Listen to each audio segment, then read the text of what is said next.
Health education isn't another thing to do, it is the thing to do.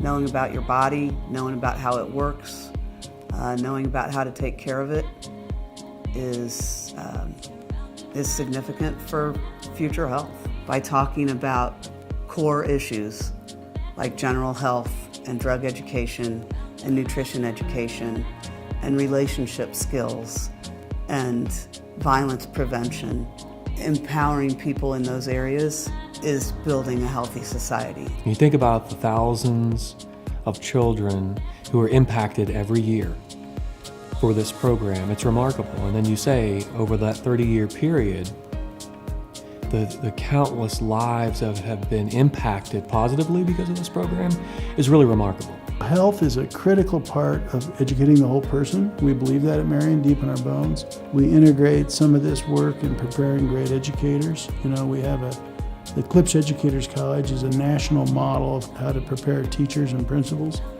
And so you put this history in there and it's go time.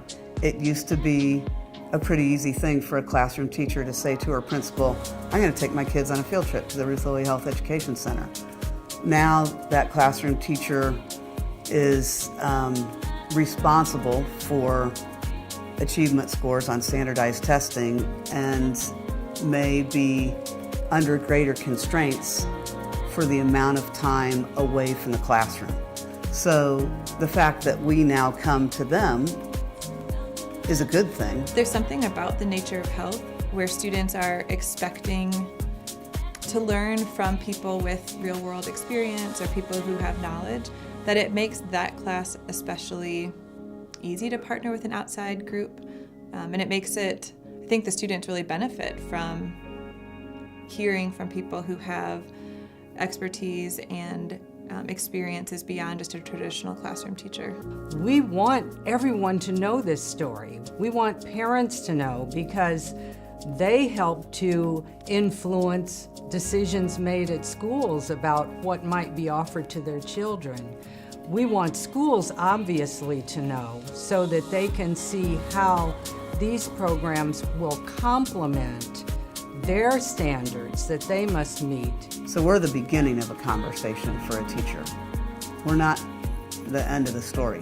We spend 50, 60, maybe 75 minutes with the kids, and we just became the springboard for that teacher to continue the conversation, or for that student to show up at home and say something to their parent, and now their parent continues the conversation. Let's face it, students aren't always saying, wow, it's time for health education. But our educators can come in, assess the classroom, determine what is most needed, and then they can go for it. They can present the programs in a meaningful way because of their wealth of experience, their depth of knowledge on health education, and the fact that they stay up to date on the latest research and information. The health educators that would visit always kind of set the tone that it was a very open and honest forum for the kids to get real information. And I think you could very much feel the atmosphere change as things would progress and questions were asked. Things became a little more scientific, but the kids knew that they were getting true answers instead of just whatever the kid next to them thought was going on. This opens their eyes, not only to their own health, but to health as a profession, health as something that they should talk about in their families. So it's really an amazing experience for kids. Teachers that say, wow, I've had my kids participate in Life Begins for the last 10, 15 years, and what you guys bring out is still Life Begins. It's still the same core program.